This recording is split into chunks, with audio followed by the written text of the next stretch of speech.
its future and in its people. An America that's built to compete in the 21st century.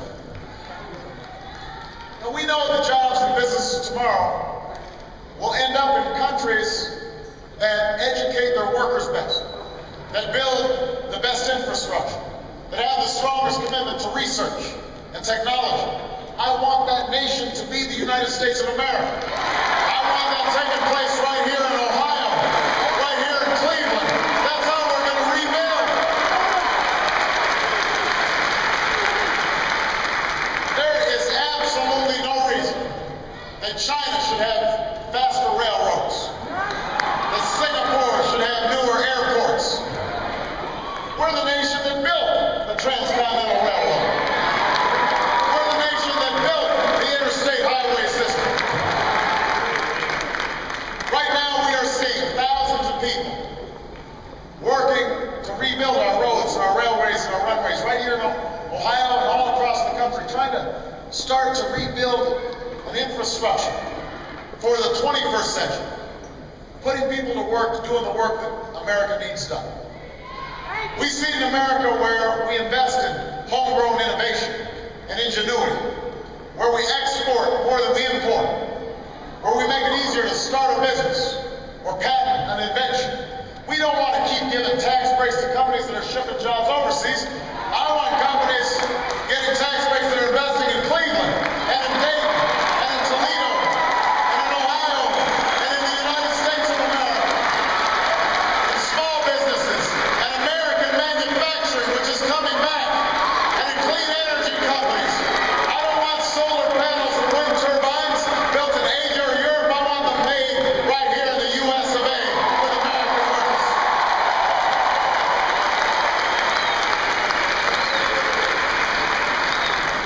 That's the choice in this election. We see in America where every citizen has the skills, the training to compete with any worker in the world. We can't allow other countries to outpace us when it comes to education. We used to be number one in the rate of college graduation rates. We used to be at the top in math and science. Now we're 9th in the proportion of college graduates, 21st and 25th in math and science. That's unacceptable. And so we made historic investments in education, just like Ted has done here in Ohio. We set a goal that by 2020 we're going to be number one again in the proportion of college graduates. Now, remember I said it is a choice this election. The other side, their main economic idea, this is their main idea, is to provide $700 billion worth of tax cuts to the top 2% of earners.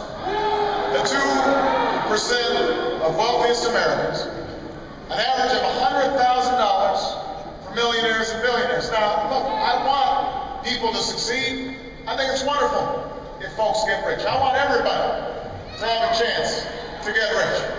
You do too. This guy's raising his hand. I think that's great. That's part of the American dream. But you know, the way they want to pay for these tax cuts is to cut education by 20% and to borrow the rest from other countries. Let me tell you, do you think China's cutting education spending by 20%? Is Germany cutting education by 20%? They're not, because they're not playing for second place. They're playing for first place. And you know what? The United States of America, we don't play for second place. We don't play for 9th place or 21st place or 25th place. We play for number one. That's what we got to do in education.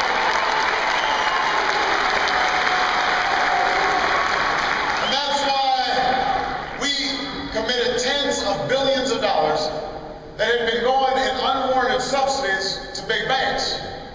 And we steer that money to where it needs to be going, to students, right here at Cleveland State and all across the country, increasing access to Pell Grants, increasing college scholarships. That's why we want to make permanent our new college tax credit, a tax credit worth $10,000 tuition relief for each young person who is going to college. That's the choice in this election. That's what America is about. That's what we believe in.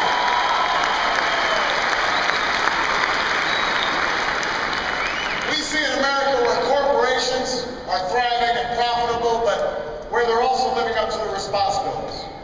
To treat consumers fairly. To play by the same rules as everybody else.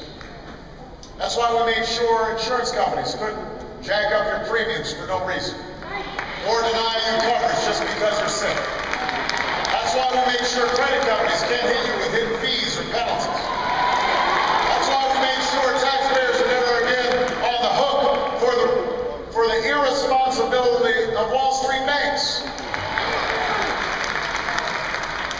And you know, we see in America where we don't pass on a mountain of debt to the next generation. We've got to go after this $1 trillion deficit that I inherited when I took office. But we're going to do it in a responsible way. Not by cutting education by 20%, not by burdening our children or our seniors or our veterans or middle-class families. We won't do it by borrowing another $700 billion to give tax cuts to folks who don't need them. We'll do it by asking for shared sacrifice of all Americans. That's the choice in this election. That's the America that we believe in. So look, we've got a lot of work to do over the next few years. Ted's got a lot of work to do here in Ohio. Lee's got a lot of work to do in Washington. And we're going to need to work together. Democrats and Republicans and independents to get it all done. But you know what? So far, we're not seeing that from the other party. I guess they're feeling cocky, maybe. The Republican leader of the House says, "This is not a time for compromise." That's a quote.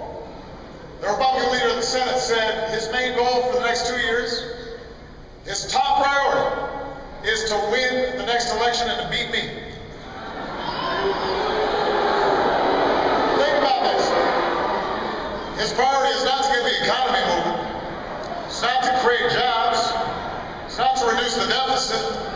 His top priority is to win the next election. We haven't even finished this election.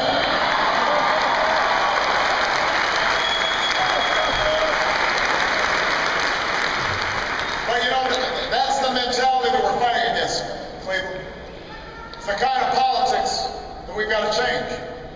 It's a politics that always puts scoring points ahead of solving problems. And that's where all of you come in, each and every one of you here. The only way to fight that kind of politics, the only way to match the millions of dollars of negative ads that have been pouring down using these phony front groups, millions of dollars of ads. The only way to fight that is millions of voices who are ready to finish what we started in 2008.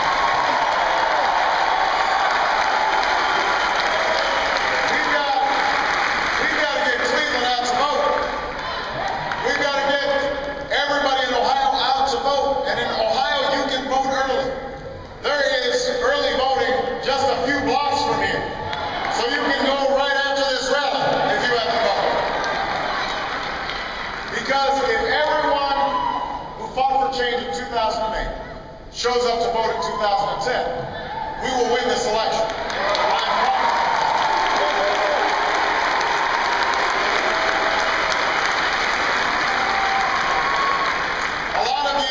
Got involved in 2008 because you believed we were in a defining moment in our history. That's what Joe believed.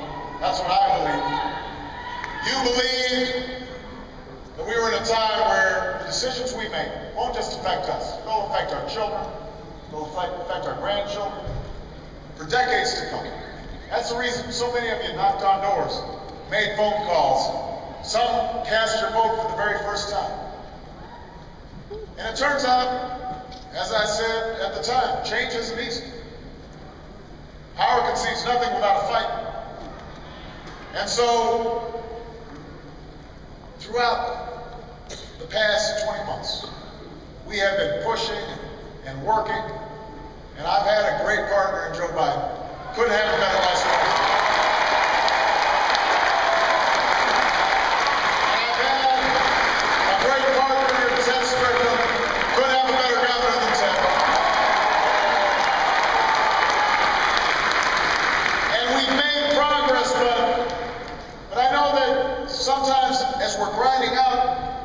change. And there's all the negative ads and the pundits on TV, and there's still a lot of unemployment out here. And sometimes people feel discouraged. And I know that some of the excitement of election night, inauguration day starts to fade. You know, Beyonce was singing and Bono was up there. I know people start thinking, oh, you know, that was fun. Now it just seems like work all the time. And then you guys see me on TV, and boy, he's getting really gray. You see that? It's starting to look old. You know? But look.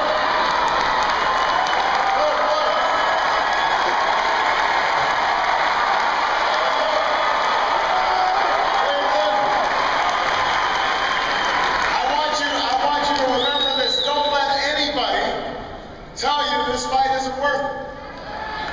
Don't let anybody tell you you're not making a difference.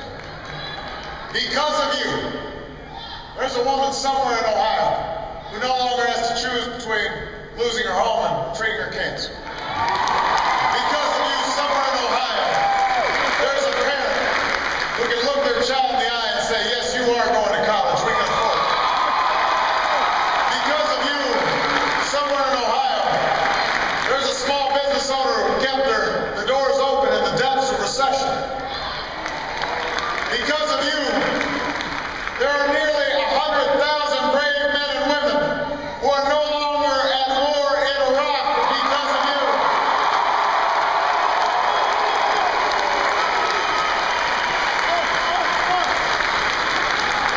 So don't let them tell you that change isn't possible. Because here's what I know. It's always been hard to bring about change in America. You know, think about it. This country was founded on heart. I mean, we started off as 13 colonies, having to battle the most powerful empire on earth. A lot of people said, well, you can't do that. And then they decided we're going to try a new form of government. Of and by and for the people. And they said, we hold these truths to be self-evident. That all men are created equal. Endowed by our Creator with certain inalienable rights. That among these are life and liberty and the pursuit of happiness. That idea had not been tried before. There was no certainty of success. But they knew it was worth trying. And over decades, they had to work to make that idea real. Had to abolish slavery. Had to win women the right to vote. Had to win workers the right to organize. All that change was hard. Imagine if our parents, our grandparents, our great-grandparents, if they had said, oh, you know, this is just too hard, I'm getting discouraged. What if they just given up? What if, you know, people have been calling them names, and worse, if they had said, we can't do this? They said, yes, we can. They understood that the only thing that prevents us here in America from achieving our dreams, the only thing that might prevent us is if we don't try. The only reason we are here is because past generations have been unafraid to push forward, even in the face of difficulty, even in the face of uncertainty. That's how we came through war. That's how we came through depression.